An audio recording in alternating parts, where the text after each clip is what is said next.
It was a bright, sunny afternoon in Pinewood Estates. This was a small, quiet neighborhood where houses sat close together and green lawns stretched out like soft carpets. Everyone seemed to know everyone, or at least that's what they thought. Kids rode bikes down the street, dogs barked at squirrels, and old folks waved from their porches. It felt like a happy little world, but something big was about to shake things up. Let me tell you about Jake Miller. He was the new guy in town. Jake had just moved into a little white house with blue shutters. He was a regular guy, the kind you might not notice at first. He didn't talk much. He liked to keep to himself. You'd see him outside sometimes, working in his garage with tools or pushing a lawnmower across his yard.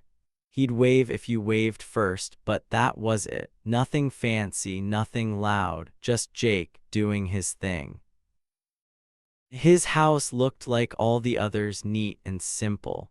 But one day Jake added something new. It was a mailbox sign, not a big one, just a small wooden square. On it someone had carved "The Millers" in pretty letters. It hung there by his mailbox, swinging a little in the breeze. To most people it was cute, it was harmless. It said, "Hey, this is my home."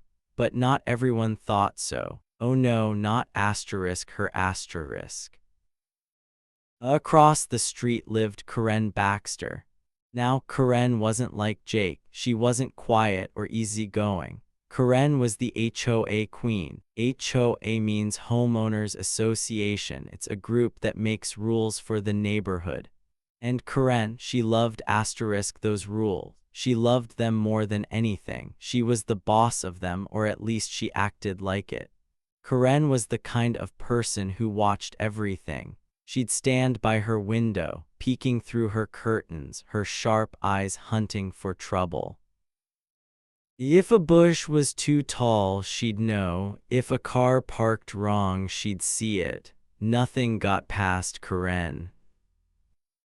Karen had short, curly hair and always wore bright shirts with flowers on them. She carried a little notebook where she wrote down every rule someone broke. She'd march around with that notebook like it was a treasure map. To her, Pinewood Estates had to be perfect. Perfect lawns, perfect houses, perfect everything. And if it wasn't perfect, watch out, because Karen would fix it or make a big fuss trying. So when Jake put up his little mailbox sign, Karen noticed right away. She didn't think it was cute. She didn't think it was harmless. To her, it was a problem, a big, giant problem. She stood on her porch that sunny afternoon, staring across the street. Her arms were crossed and her lips were pressed tight together. That sign, it didn't fit her rules. It wasn't in her little book of okay things. And Karen didn't like things that weren't okay. Hey, you watching this? I'll ask you right now. What do you think Karen's gonna do about that sign? Stick around, 'cause this gets good. Let's go back to Jake for a second. He didn't know it yet, but that sign was about to start something wild. He'd made it himself, you see. He liked working with his hands. One day he found a piece of wood in his garage. It wasn't doing anything, just sitting there, so he grabbed a tool and started carving. He scratched "The Millers" into it, sanded it smooth, and painted it with a little brown stain. It took him an hour, maybe two. When he was done, he smiled. It wasn't much, but it felt like home. He walked outside with a hammer and a nail. The sun was warm on his face, birds chirped in the trees. He picked a spot by his mailbox, a black metal box on a post by the road. He held the sign up, tapped the nail in, and stepped back. There it was, "The Millers," his name, his place. He dusted off his hands and went back inside. To him, it was no big deal, just a little touch to make the house his own. But Karen saw it differently. She saw it the second it went up. Her house was right across the street, so she had a perfect view. She'd been watering her flowers when she spotted Jake with that hammer. She stopped, her watering can dripping onto her shoes. She squinted hard. "What's he doing?" she muttered to herself. Then she saw the sign. Her eyes got big. Her mouth turned into a frown. She dropped the watering can and marched inside to grab her rule book. That rule book was her Bible. It was a thick stack of papers all typed up with tiny words. It told you what you could do and what you couldn't in Pinewood Estates. Karen flipped through it fast, her fingers moving like lightning. "Signs," she whispered. "Signs, signs, signs." She found the page she wanted. It said something about how signs had to be a certain size. They couldn't be too tall or too wide. They had to look a certain way. Karen read it twice, then slammed the book shut. She stormed back outside and stared at Jake's sign again. She pulled a tiny ruler from her pocket. Yes, she carried a ruler and held it up, measuring the air. "Too big," she said out loud. "Way too big." It wasn't really too big, not by much, but to Karen it broke the rules. And breaking the rules was like breaking her heart. She couldn't stand it. Now, Jake didn't hear any of this. He was inside making a sandwich. He had no idea Karen was over there, plotting like a detective in a movie. He didn't know she was about to turn his quiet life upside down. All he wanted was to eat his ham and cheese and maybe watch some TV. Poor Jake, he had no clue what was coming. Karen, though, she was already planning her attack. She didn't like Jake much. He was new, and new people made her nervous. What if he didn't follow the rules? What if he messed up her perfect neighborhood? She'd seen him mowing his lawn, sure, but that didn't mean anything. That sign, it was proof he was trouble. At least, that's what she told herself. The sun started to dip lower in the sky. Shadows stretched across the street. Kids rode their bikes home and the air smelled like cut grass. It was peaceful, but not for long.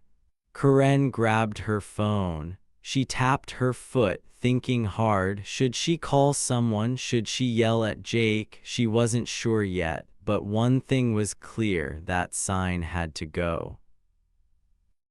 Now Jake finished his sandwich and sat on his couch. He turned on the TV, flipping to a show about cars. He leaned back, relaxed. Outside, his little sign swung gently in the wind. It looked nice, he thought. It made him feel like he belonged. He didn't know Karen was watching it like a hawk. He didn't know she was about to make a big scene.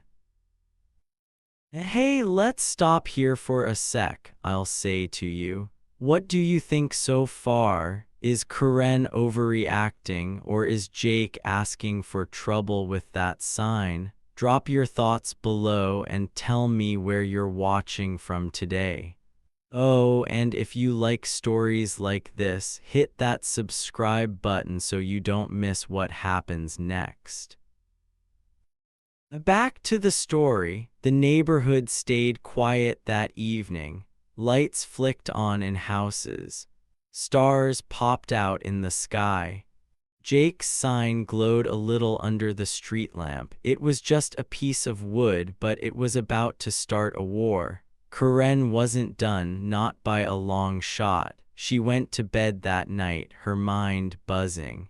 She dreamed of rules and signs and perfect lawns.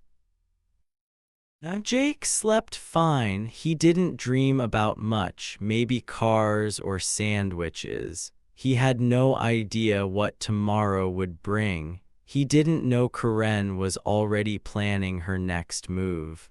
That little sign, it was like a match, and Karen was the spark.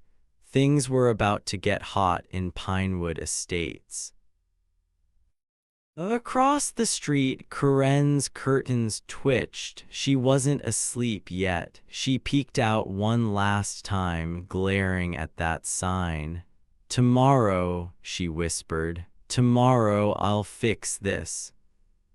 And with that, she turned off her light. The neighborhood went dark, but the story, oh, it was just getting started. The next day in Pinewood Estates started like any other. The sun popped up, birds chirped, and the air smelled like fresh grass. But trouble was brewing. Karen Baxter, the HOA queen, was on a mission. She wasn't going to let Jake Miller's little mailbox sign ruin her perfect neighborhood. Not today, not ever. Karen didn't waste a second. She woke up early, her curly hair still messy from sleep.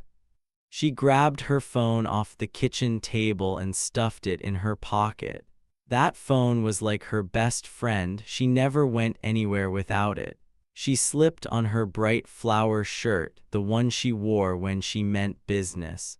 Then she marched out her front door, her eyes locked on Jake's house across the street. Jake was outside already. He stood in his yard, watering his flowers with a green hose. Water sprayed in little arcs, making the dirt smell earthy and wet.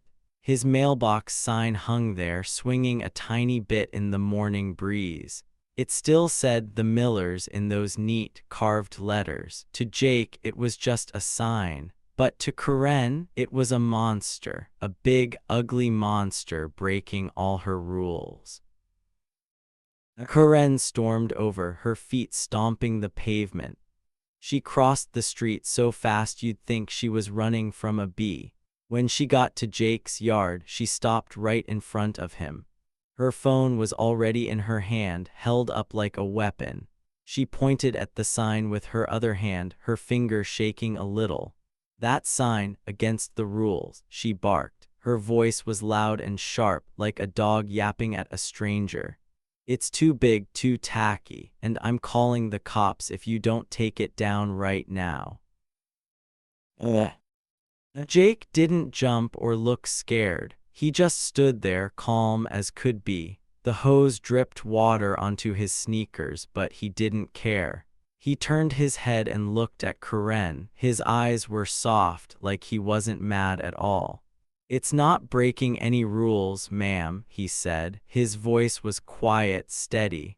Then he gave her a little smile, just a tiny one, like he knew something funny she didn't. That smile made Karen madder. She didn't like it one bit. Who did this new guy think he was, smiling at her like that? She huffed, her chest puffing out like a balloon. She puffed, her face turning red. "Oh, you think this is a joke?" she snapped. "I've got rules to follow and you're not above them." She waved her phone in the air, her thumb hovering over the buttons. Jake didn't say anything back. He just kept watering his flowers. The water made little puddles in the dirt. He acted like Karen wasn't even there, yelling in his face. But she was there and she wasn't done. Oh no, Karen was just getting started. She took a big step closer, her nose almost touching Jake's. "You listen to me," she said, her voice low and mean. "I'm calling the cops right now." And then she did it. Karen turned away from Jake and punched 911 into her phone. She held it to her ear, tapping her foot on the grass. Jake watched her, still holding that hose. His little smile didn't go away. It stayed there, small and secret, like he had a trick up his sleeve. The phone rang once, twice, then someone picked up. "Yes, hello," Karen screeched into it. Her voice was so loud the whole street could hear. "There's a man here violating HOA codes and I feel threatened. She glared at Jake while she talked, her eyes like lasers. He's got this awful sign up and he won't take it down. I need help right away. Jake didn't argue, he didn't yell, he just stood there letting the water drip. The lady on the phone said something back, but Karen didn't wait to hear it all. Hurry, she added, then hung up. She spun around to face Jake again, her arms crossed tight. You're in big trouble now, she said, smirking like she'd won a prize. The cops are coming and they'll make you rip that thing down. Jake shrugged, just a little lift of his shoulders like he didn't care. Okay, ma'am, he said, that was it, just 2 words. He turned back to his flowers, spraying the water like nothing happened. His calm made Karen's blood boil. She wanted him to fight back. She wanted him to get mad, but he didn't. He just smiled that tiny smile and it drove her nuts. Karen stood there, staring at him. Her phone was still in her hand, warm from the call. She didn't know what to do next. She called the cops. What else could she say? She looked at the sign again. The Millers, it said, mocking her with its pretty letters. She hated it more every second. It wasn't just too big or too tacky. It was wrong. It didn't belong. And Jake, he didn't belong either, not if he was going to break her rules. Minutes ticked by. The sun climbed higher, making the grass sparkle with water drops. Karen didn't move. She stayed in Jake's yard, watching him like a hawk. She wanted to see his face when the cops showed up.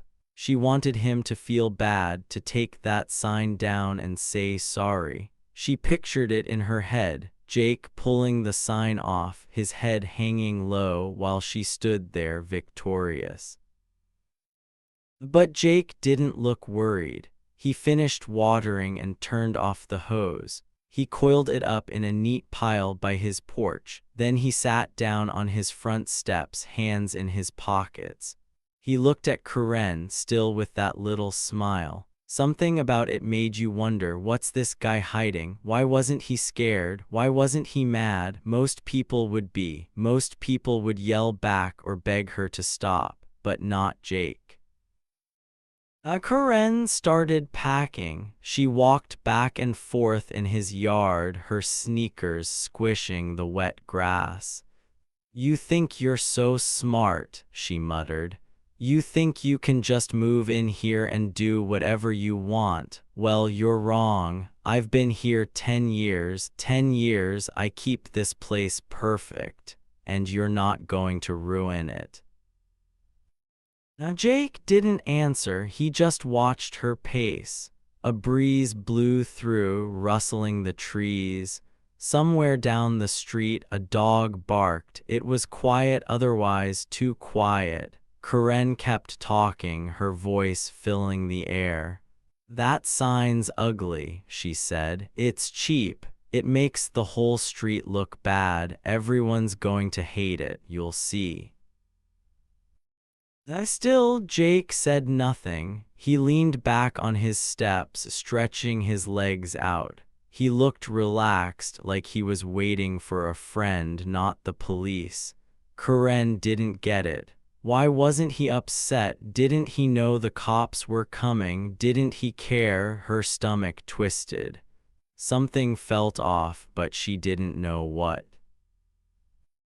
She stopped packing and pointed at him again. You're going to regret this, she said. When those sirens come, you'll wish you listened to me. She smiled, sure she was right.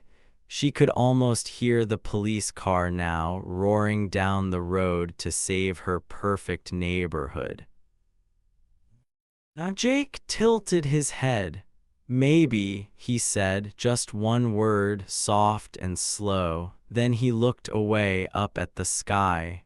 The clouds were white and fluffy, drifting lazily.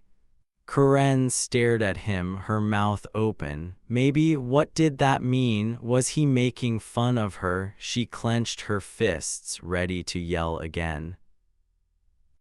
But before she could, a car turned onto the street, not a police car, just a neighbor driving home.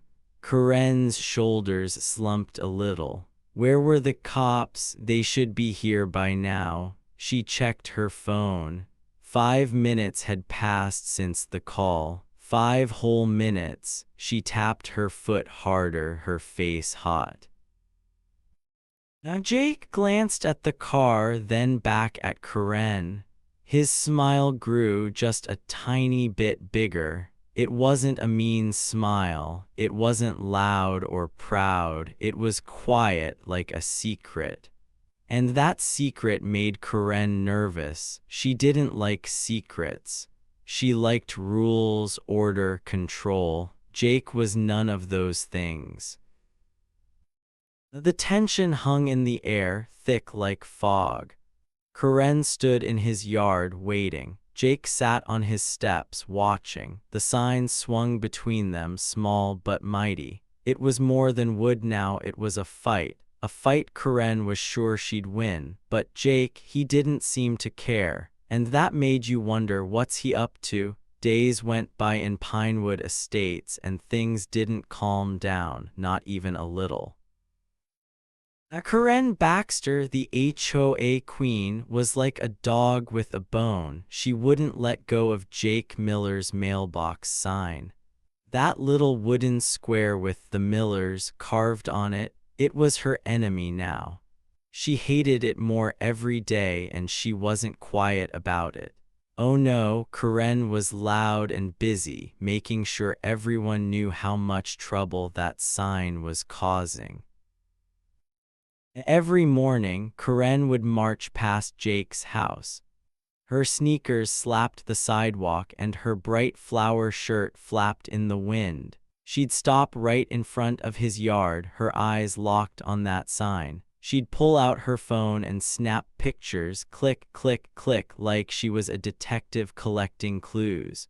"This is proof," she'd mutter to herself. "Proof he's breaking the rules." She'd zoom in close, getting every detail of the wood and the letters.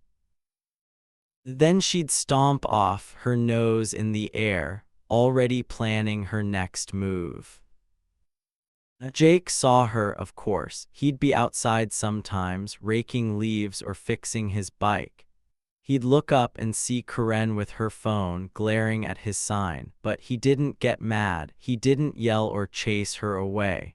Nope, Jake kept his cool. He'd just give her a little wave, his hand lifting slow and easy. It wasn't a big wave, just a wiggle of his fingers. And sometimes he'd smile, that tiny smile, the one that made you wonder what he was thinking. It was like he knew something Karen didn't, like he was in on a joke she couldn't hear. Karen hated that wave. She hated that smile even more. It made her stomach twist up tight. "He's mocking me," she'd grumble under her breath. "He thinks he's so smart." She'd march faster after that, her face red and her hands clenched. She wasn't going to let Jake win, not a chance. That sign had to come down and she'd make sure of it. One day, Karen took things up a notch. She wrote a note, not a nice one either. She grabbed a piece of paper from her kitchen, scribbled on it with a fat black marker and taped it right to Jake's front door. The note said, "Take it down or you'll regret it." The words were big and messy, like she'd pressed the marker hard into the paper. She stood back, hands on her hips, and nodded. "That'll show him," she said to herself. Then she turned and walked home, feeling proud. Jake found the note later that day. He'd been out getting groceries, milk, bread, some apples. When he got back, there it was, stuck to his door with a piece of tape. He pulled it off and read it. "Take it down or you'll regret it." He looked at the words for a second, then folded the paper and stuck it in his pocket. He didn't frown. He didn't get mad. He just went inside, put his groceries away, and sat down with a glass of water. That little smile came back, like the note was funny to him. The neighbors started noticing all this. Pinewood Estates was small and people talked. They'd see Karen marching around, snapping her pictures, muttering about fines and lawsuits. They'd see Jake waving at her, calm as ever. And now they'd heard about the note. Some folks whispered to each other over their fences. "Karen's nuts," one lady said, shaking her head. "It's just a sign. What's the big deal?" Another guy shrugged. "Maybe Jake should just take it down. Keep the peace, you know." But Jake didn't take it down, not even after the note. The sign stayed right where it was, swinging by his mailbox.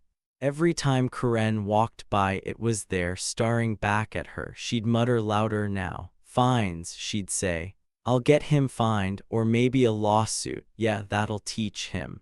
She'd scribble in her little notebook, writing down ideas to get rid of that sign. She was like a storm cloud, dark and grumbly, moving through the neighborhood. Jake, though, he was like the sun, bright and steady. He kept doing his thing. He'd mow his lawn, the mower buzzing loud and cheerful. He'd sit on his porch with a book, turning pages slow. Sometimes kids would ride by on their bikes and he'd wave at them too.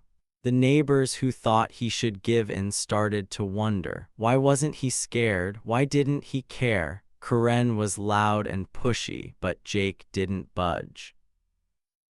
Then one day, something new happened. A cop car rolled into Pinewood Estates. It was a Tuesday afternoon, warm and lazy. The car moved slow, its black and white paint shining in the sun. Its tires crunched on the road as it turned the corner. Neighbors peeked out their windows, curious. Karen saw it too. She was outside, of course, standing by Jake's house with her phone out. She'd been taking more pictures, muttering about how she'd called 911 again that morning. "They'll get him this time," she'd said to herself. When she saw the cop car, her face lit up. She smirked, a big, wide grin that showed her teeth. "Finally," she said, loud enough for anyone nearby to hear. "They're here for that sign, I knew it." She crossed her arms and leaned against a tree, watching the car roll closer. She thought she'd won. She thought the cops were coming to back her up, to tell Jake he was wrong and she was right. Oh, how wrong she was. But here's the thing, the cop car didn't stop at Jake's house. It kept going right past his yard. Jake was outside, sweeping his porch with a broom. He looked up, saw the car, and gave it a little nod, just a quick tip of his head like he knew the driver. Then he went back to sweeping, the broom scratching against the wood. It all went down on a Friday morning in Pinewood Estates. The sun was up, shining bright, and the air felt warm and still. The kids were at school and the street was quiet, too quiet, like it was holding its breath. Karen Baxter, the HOA queen, had had enough. She was done with Jake Miller and his little mailbox sign. That wooden square with the Millers on it, it was still there, swinging by his mailbox, mocking her every day. She couldn't take it anymore. Karen woke up that morning with a fire in her belly. She pulled on her bright flower shirt, grabbed her phone, and marched to her porch. She looked across the street at Jake's house. There it was, the sign, still up, still breaking her rules. She clenched her fists and muttered, "This ends today." She was fed up. She'd called 911 before, but nothing big happened. This time, she'd make sure they listened. She dialed the number fast, her fingers jabbing the screen. The phone rang once and someone picked up. "Hello, yes," Karen shouted into it. "He's still got that sign up. I demand you arrest him." Her voice was loud, bouncing off the houses. She didn't care who heard. It's been weeks and he won't take it down. I'm sick of it. Send someone now." She hung up before the person could say much back. Then she crossed her arms and stood on her porch waiting. She looked smug as ever, like she'd already won. Now Jake was outside, sitting on his porch steps. He had a cup of coffee in his hand, steam curling up from it. He looked calm, like always. That little smile was on his face, the one that drove Karen nuts. He sipped his coffee and watched the street like it was just another day. The sign hung by his mailbox, quiet and still. He didn't seem worried at all. Minutes ticked by. Karen tapped her foot, her eyes darting down the road. She wanted to see those flashing lights. She wanted to hear sirens. She wanted Jake in big trouble, and then it happened. A cop car turned the corner. It rolled into Pinewood Estates, slow and steady. Its black and white sides gleamed in the sun. 2 officers were inside, their hats on straight. Karen's heart jumped. "Yes," she whispered. "They're here." The car got closer. Karen stepped off her porch, arms still crossed, a big grin on her face. She watched it roll down the street, waiting for it to stop at Jake's house. She could picture it, the cops jumping out, pointing at the sign, telling Jake to take it down or else. She'd be right there, nodding, saying, "I told you so." She felt like a winner already. But then something insane happened. The cop car didn't stop at Jake's house. It didn't even slow down. The officers didn't glance at the sign, not once. They drove right past Jake's yard, their eyes straight ahead. Jake looked up from his coffee, gave a little wave, and went back to sipping. The car kept going right toward Karen's house. Karen's grin froze, her arms dropped a little. "Wait," she said, her voice small. "What's happening?" The car stopped in front of her house, not Jake. The doors opened and 2 officers stepped out. They were tall, with shiny badges and serious faces. They didn't look at Jake. They didn't look at the sign. They walked straight up Karen's path, their boots thumping on the ground. Karen's heart started pounding. She took a step back, her porch creaking under her feet. The officers stopped at her door. One of them, a man with short brown hair, looked right at her. "Ma'am," he said, his voice deep and calm, "we need to talk. We've got a warrant for you." Karen's jaw dropped, her mouth opened wide like a fish out of water. "What?" she sputtered. "Me, this is outrageous." Her voice went high and squeaky like a balloon losing air.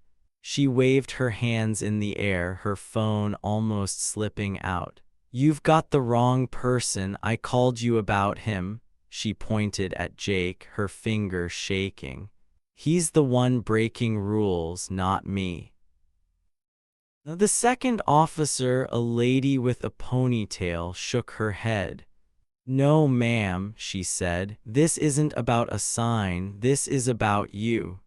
She pulled a paper from her pocket and held it up. It was a warrant, a special note from a judge saying they could arrest Karen. Karen stared at it, her eyes big and wild. She didn't understand. How could this be happening?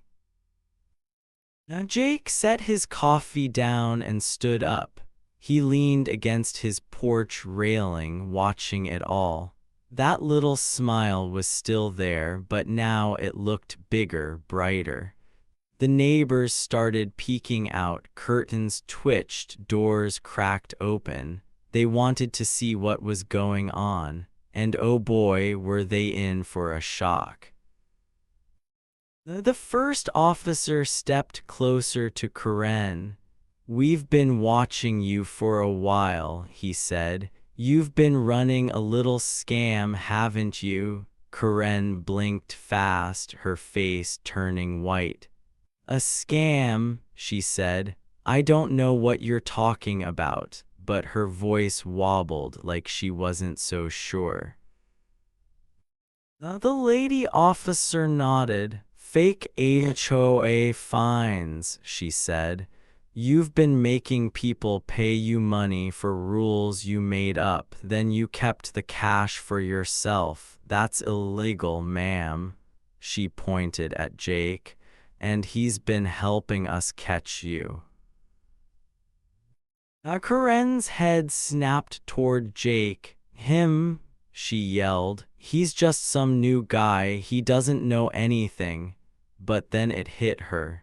Jake wasn't just some new guy. He wasn't just a quiet neighbor with a sign. He was an undercover cop, a secret police officer planted in Pinewood Estates to watch her. Now Jake walked down his steps, slow and easy. He stopped by his mailbox and tapped the sign with his finger. This, he said, his voice soft, this was just bait, something to keep you busy while I got proof. He looked at Karen, his eyes steady. You've been scamming people for months. I've got pictures, notes, everything. You're done. Karen's legs wobbled. She grabbed her porch railing to stay up. No, she whispered. No, no, no. She shook her head hard, her curls bouncing. This can't be true. I'm the good one. I keep this place perfect. But the officers didn't care. They stepped closer, pulling out handcuffs. The metal clicked as they opened them. The neighbors gasped. Old Mrs. Carter dropped her watering can. Little Timmy on his bike stopped pedaling, his mouth open. Everyone watched as the truth came out. Karen wasn't the HOA queen anymore. She was a crook. And Jake, he was the hero nobody saw coming. Karen tried to back away, but there was nowhere to go. You can't do this, she shouted. I'll sue you, I'll sue everyone. Her voice cracked and her eyes got wet. The first officer took her arm gently. Ma'am, you need to come with us, he said. He put the handcuffs on her wrists, click, click. They weren't tight, but they held her. Jake crossed his arms and watched. That sign, the Millers, had done its job. It kept Karen mad and distracted while he worked. For months, he'd been quiet, taking notes, snapping secret pictures. Every time Karen yelled about a fake fine, he wrote it down. Every time she took cash from a neighbor, he saw it. He'd been building a case piece by piece until he had enough to stop her. The lady officer looked at Karen. You've been charging people $50 for stuff like too many flowers or wrong color mailbox, she said. None of that's in the real HOA rules. You made it up and you kept the money. She shook her head. That's styling.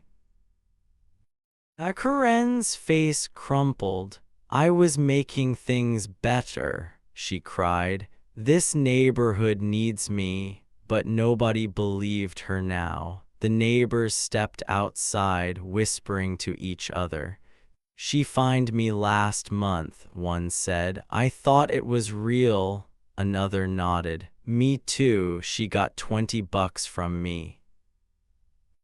The officers led Karen to the cop car. She dragged her feet, still yelling. This is a mistake. You'll see, I'm innocent. But the car door opened and they helped her inside. She sat in the back, her flower shirt wrinkled, her head down. The smug look was gone. She looked small now, like a kid caught sneaking cookies. Now Jake walked over to the officers. "Thanks," he said, shaking their hands. "Good work." The first officer grinned. "You too, Miller. Nice job keeping it low." They all laughed a little, like old friends. Then the cops got in the car and drove off, Karen in the back, staring out the window. The street went quiet again. Jake turned back to his house, picking up his coffee cup. The sign swung in the breeze, proud and still. It wasn't just a sign anymore, it was a trap. A trap that caught Karen and showed everyone who she really was. Karen didn't notice that nod. She was too busy glaring at the sign, waiting for the cops to jump out and do something. But the car didn't stop. It rolled past Jake's house and kept moving down the street. Karen's smirk faded, her eyebrows scrunched together. "Wait," she said. "Where are they going?" She took a step forward, her phone slipping in her hand. The cop car stopped 2 houses down, not at Jake, but at old Mr. Peterson's place. Mr. Peterson was a quiet guy who kept to himself, just like Jake. The cops got out, 2 of them, and walked up to his door. Karen watched, her mouth open. "What's going on?" she muttered. She didn't get it. She'd called about Jake, not Mr. Peterson. Turns out the cops weren't there for the sign at all. They were there because Mr. Peterson's dog had gotten loose again, chasing squirrels into someone's yard. It was a little mix-up, nothing big, but Karen didn't know that yet. She stood there, confused, her big win slipping away. Jake finished sweeping and sat on his porch steps. He looked over at Karen, still with that tiny smile. He didn't say anything, but his eyes twinkled like he was laughing inside. Karen caught his look and huffed. "This isn't over," she snapped, pointing at him. "I'll call again, you'll see." She turned and marched back to her house, her sneakers stomping harder than ever. The neighbors kept whispering.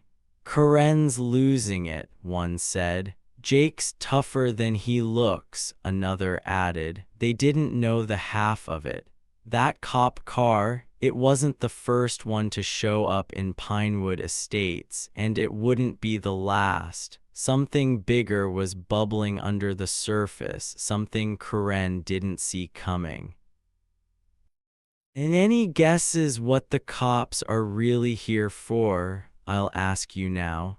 Keep watching, this is about to get wild. The days kept passing and Karen didn't let up. She'd march, she'd snap pictures, she'd mutter her threats. She even left another note on Jake's door, "Last warning." But Jake, he stayed cool. He'd wave, he'd smile, he'd go about his day. That sign stayed up, and every time Karen saw it, she got madder. The tension grew thicker. The neighbors watched closer. Something was going to happen, something big. Jake's little waves and secret smiles were hints, tiny clues that he wasn't just a regular guy. Karen thought she was in charge, but she was missing the real story. And soon she'd find out just how wrong she'd been. The neighbors couldn't believe their eyes. They stood on their porches and lawns, watching in shock as the cops put handcuffs on Karen. Her wrists clicked into the metal, and she wasn't happy about it. She yelled loud, her voice bouncing down the street. "Let me go, this is wrong," she shouted. She even kicked her feet, trying to wiggle free. But the cops were strong. They held her arms and marched her right to the car. It was over for Karen, and everyone knew it.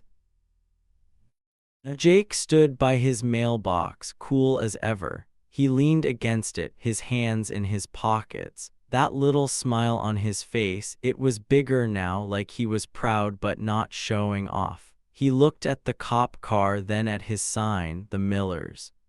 "Guess the sign stays," he said with a shrug. His voice was soft, like it was no big deal. But it was a big deal. That sign had tricked Karen and ended her sneaky ways.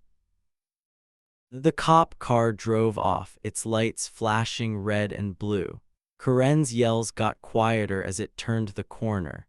The neighbors stayed outside, talking fast. Words spread like wildfire. "Karen's gone," one lady said. "She was stealing," a man added. People who'd ignored Jake before, thinking he was just some quiet guy, changed their tune. They started waving at him when he walked by. Some even brought him cookies, warm from the oven. "Thanks, Jake," they'd say, smiling big. The HOA got a big shakeup after that. People found out about Karen's fake fines, money she made them pay for silly rules she invented. Those fines, gone for good, no more paying for too many flowers or wrong paint. The neighborhood picked new leaders, fair ones who didn't trick anyone. Karen's reign was toast, all because she couldn't leave Jake's sign alone. Jake kept living his quiet life, but now he had friends. The sign stayed up, a little hero in wood. Karen, she was gone and justice was served. So here's the thing, friends, sometimes the person you think is weak or small is really the strongest one around. Karen looked at Jake and saw a quiet guy with a silly sign. She judged him fast, thinking he was nothing special. But wow, was she wrong. Jake held all the cards. He had the big secret, the power to stop her. She never saw it coming, and that's what made it so cool. Think about it. Maybe next time you meet someone new, don't be too quick to point fingers or decide they're not important. They might surprise you. They might be hiding something awesome, just like Jake did. You don't want to be the one caught off guard, right? What do you think, buddies? Ever misjudged someone who turned out to be a total legend? Tell me your stories below. I'd love to hear them. And if you liked this twisty tale, give it a big thumbs up. It was fun sharing it with you. See you in the next one. Bye for now.